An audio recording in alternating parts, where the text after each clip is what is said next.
I don't have anyone on my docket listed as Ryan John Family of Hart. I have an individual listed as Ryan John Hart. That's either you or it's not. You get to tell me whether or not that's your name. If it's not, then I need to call a different matter and bring somebody else into my hearing room. Your Honor, I'm the representative of that entity, yes. That's not an answer, sir. Your name is either Ryan John Hart, in which case you're invited to participate in the proceeding today as Ryan John Hart, or you're not Ryan John Hart, in which case I have no use for you to be in this hearing today. So tell me your name so that I can determine whether or not you're the proper person to be called in this case. My name is Ryan John Hart. May I ask a question, Your Honor? No, you may not. Mr. Hart, this is not a complicated process, and this process does not get less uncomplicated. When I call a case, I start by identifying the parties that are to the case. When I'm confident I have the correct parties to the case, I proceed then and decide how to go forward. In this case, your difficulty, and I think intentional difficulty, is affecting the ability of the court to be able to proceed and to conduct its business. That's relevant to a lot of points, but most importantly, it's relevant to a pending motion that your attorney filed, presumably on your behalf, but I sense that it's not only on your behalf, it's also on your attorney's behalf. And so we're going to take up that motion. But your difficulty in basic things like telling me whether or not you're the party to a case is thwarting the court's ability to timely get its business done. I'm turning to the motion now that's before the court today, which is the motion to have attorney withdraw and to have you represent yourself, Mr. Hart. The court does not find that motion to be well placed, and I'm not going to prevent it. And the reason is there are several steps that need to be taken in order for you to be able to assert your right to represent yourself. First and foremost, I must find that your assertion of that right is unequivocal. I don't have that. What I have is your attorney's motion, and I recall very clearly and plainly the last couple of hearings that we've had. A couple of hearings ago, I had findings that I made based upon a competency and criminal responsibility examination. You were found both competent and criminally responsible by the court after assistance from the Center for Forensic Psychiatry and after an in-depth intervention and interview by them. I made the findings, your attorney agreed with them, and the prosecutor agreed. I have not once heard you make any type of unequivocal request at all. What I instead heard when I consider whether or not there's an unequivocal request for you to represent yourself is your attorney explained to me, I think this was 2 or 3 hearings ago now, that he was somewhat conflicted. And these are not his exact words, but this is what I recall from it. He was somewhat conflicted. You had wanted him to file various different motions, which the attorney did not find were supported by law. And the communication that I had in response to Mr. Seeger, again, was some version of this. I told Mr. Seeger that as the attorney, he and he alone chooses which motions are to be filed and which are supportable by fact or by existing case law or by the extension of existing case law.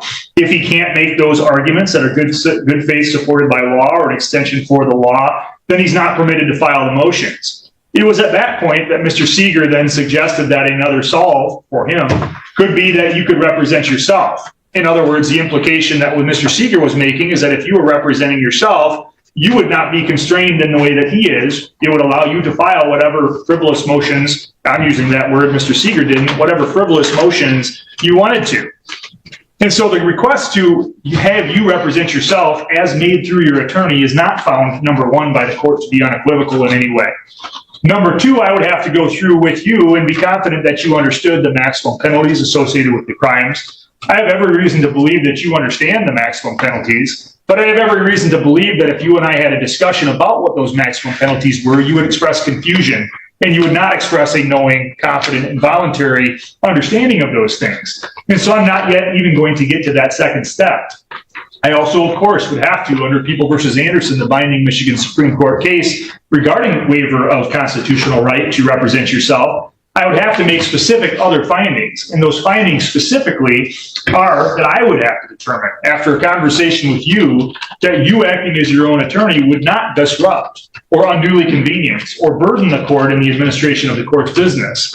What is plain, obvious, and unarguable in over the last 2 or 3 hearings is that if you were permitted to represent yourself, you would make the court's administration of justice difficult, you would delay matters, you would be disruptive, and your representation, therefore, of yourself would be unduly inconvenient to the court and the court's operation of its business. For that reason, even if I found that you otherwise made an unequivocal request, which you haven't, even if I found that you clearly understood and you expressed your waiver knowingly, intelligently, and voluntarily, the court would still not grant your request through your attorney to represent yourself under specific circumstances here.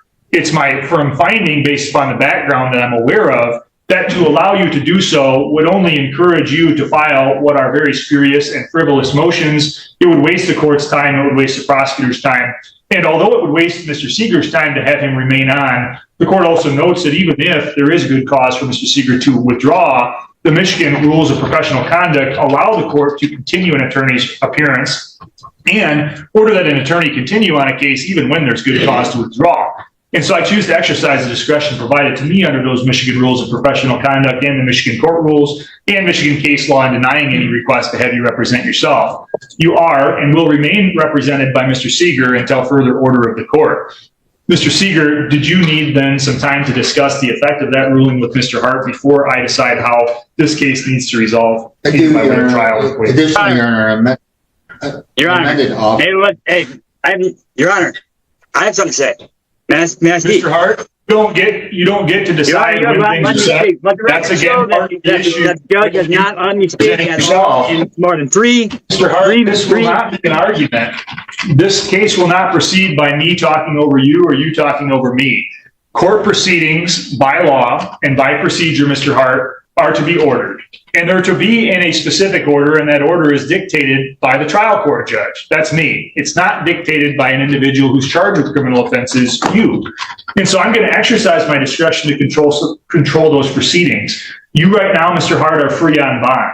I don't particularly have any care as to whether or not you're free on bond or whether or not you sit next door, except to this point.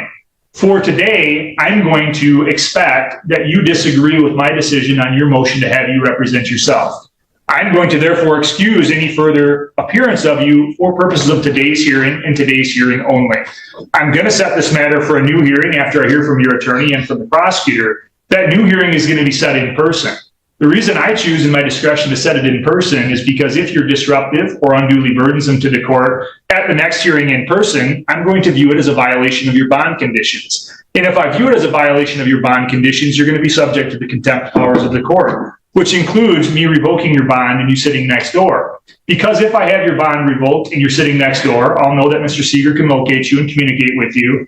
And if you have your bond revoked, I'll know that I'll be able to better control the situation than I can over an electronic communication like we're doing now. Because as you've demonstrated, the only way I can control the proceedings right now is to mute you so that you can't speak over me. That's not an effective way of running a courtroom, but it's the only way that I'm given your attitude, experiences, and your frustration. Mr. Seeger, did you wish to make a responsive record? No, Your Honor, I do understand the court's ruling, and I clearly will abide by it. Be that as it may, Your Honor, and I will discuss this with Mr. Hart. There was an amended offer that was extended. Can you please speak up so that Mr. Hart can clearly? Sure, Your Honor. There was an amended offer that was extended, which is much more favorable than the previous offer. I will discuss it with him. He can determine how he wishes to proceed. All right. Did you want to, for purpose of the record, state that or offer on the record? Your Honor, my understanding is that he could plead to one count of attempted resisting and obstructing, which would be a misdemeanor in lieu of dismissal of the attendant charge together with the habitual offender notice. What was the habitual offender notice that was charged? It was I don't have it in front of me, Your Honor, because I just have the motion. Your Honor, he's subject to a habitual 4. I believe it's on the information. And I just didn't have a file in front of me, but do you disagree with that, Mr. Seeger? No, Your Honor. All right. So, Mr. Hart, it's very important that you not only hear the offer that's been made as an offer to an attempted resist and obstruct charge for dismissal of the existing charge as well as a habitual 4th, but it's fundamentally even more important that you talk to Mr. Seeger about that. He can give you advice. You ultimately get to decide how to proceed, and it does not matter to me how you proceed, so long as you proceed with the understanding that court procedures require structure, and that structure will be followed by you and by anyone else that's in this courtroom, or there will be alternative options considered by the court. Mr. Ziegler, anything further on any of that the people would like to offer? No, Your Honor. No, sir. All right. The court will set this matter for a status conference next month. I will require that everyone in this matter be in person for the reasons I've already explained. Mr. Hart, you're free to sign off now. I expect you'll talk with your attorney and be here in person next month. You'll get a notice in the mail.